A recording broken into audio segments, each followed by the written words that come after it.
And I just went off on my dad, on my parents. Again, being depressed isn't something that brown people think is real. Yeah. It's not a concept. You can't wrap your head around it. I was like, bro, I've been depressed for this amount. You have no reason to be depressed. You have a car. You have this, that, this. Like, all right, that's cool. I do, but I don't have the things that I want. Like you're just making up reasons. We butted heads, whatever. But I'm like, okay, well, check this out. I'm getting an apartment. No, you're not. I was like, yes, I am. I'm getting an apartment. I found it. I'm moving this date. I'm getting it. If y'all cool with it, that's fine. If not, that's okay too. I moved out on March 8th, and there was a little period in time. Okay, when January, I had this conversation with my people when I was kind of fed up too. I was like, bro, I'm tired of not being able to bring him home. Because mind you, I hadn't even brought my son home. This was just all wherever Leah's parents were, wherever mom and dad were, whatever, right? In DeSoto, yeah. In DeSoto and McKinney, she moved back to McKinney for afterwards in like later half of 2019. But regardless, like he never stepped foot in your parents' house at any point. He never stepped foot in my parents' house. But in January, he actually conceded when I talked to him. I said, bro, I'm having a really tough time. I'm depressed. He's like, you have no reason to be depressed. And actually, I brought him home in January of 2020. And I was just so turned off when I brought him home because my dad he's a 50-plus-year-old man, but he acted like a little kid because he wouldn't talk to me. I had to go to my room and stay in my room with the door shut if I wanted to bring him over. And that was the first time my sister met him. My sister fell in love with him the moment they saw him. Obviously, it's a kid. And my mom, being how much she loves me, if she sees my son, who's just like me, obviously she's going to fall in love. The same love, yeah, for sure. But it's the same love, it's the motherly love. My dad refused to look at his face. He would just have say he was downstairs, this would be him.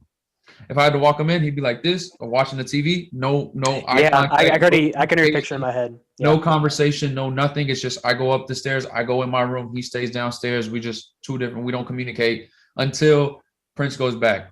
And we did this for like 6 weeks where I would bring him home like one night, and then there was restrictions on, I can't bring him home this night. Oh, don't push it. He's allowing you one night. I'm like, bro.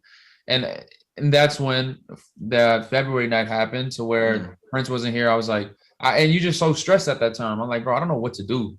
I've told this man whatever. He won't let me move out. Like, not let me, but he's opposed to me moving out. And then when that happened, I was like, you know what? I've had enough. Like, that's kind of when I've had enough, because they're not the one spending nights in jail. They're not the one with the messed up record. They're not the one dealing with all this. Just me. So if I really want to do what I want to do, then I'm going to just do it. So I signed the lease in March. Been here for the last year. I've been raising Prince. Me and Leah have kind of we've been working on our whatever, which we're trying to work on it.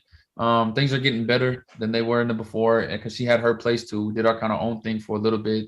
Kind of trying to reconnect back together. Just things, two youngsters try to do what they have a kid. So that's kind of what today's it. But now I'm content and happy with my life because my son sleeps with me 4 nights out the week.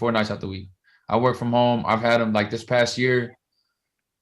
It's been amazing. Why? Because I can finally be the dad the way I want to be a dad. And that was always my initial request, essentially, was to just let me be a dad, right? Just let me raise my kid in your own way. In my own way. It may not be your way, but it's not your child. You don't want to accept it. That's fine. And even now, the crazy thing is, my relationship with my parents has gotten a lot better. I go home I'll go home and go home for lunch. I'll go home every now and then. But the thing that still bothers me is my father still hasn't made any inclination to meet my son. Now my mom. So your parents rarely reach out to reach out about the child. My dad. My mom. No, it's his dad in general. My mom. This is the thing. This is how we work. I'll go home with Prince to my mom. My dad's at work, so she can spend time with him.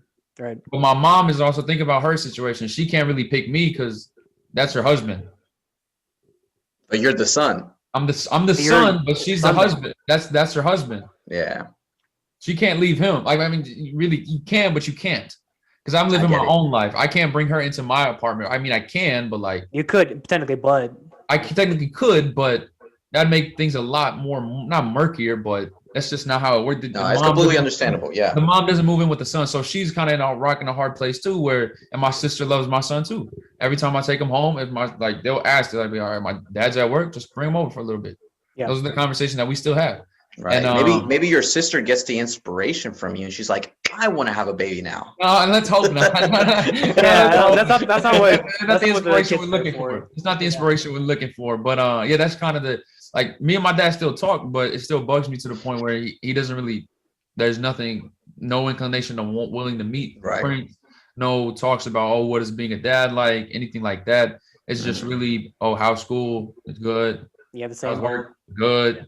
Same old. Like the Right. conversation never changes, bro. Mhm. Like there was a period of time where I put him on Robin Hood, and every day we talk like every night about stocks, and I'm like, all right, bro. At some point, this conversation gets. But he deep down, he missed me too. But all he can relate to is stocks. He don't want to talk about the kid. But I'm like, all right, and I don't ever pick the like. I rarely pick up the phone to call him first. That might sound messed up. That might sound bad. But he always calls me first. But I'll call my mom every now and then. I'll call my mom out the blue whenever. Mm. Right. So that rift is still there. That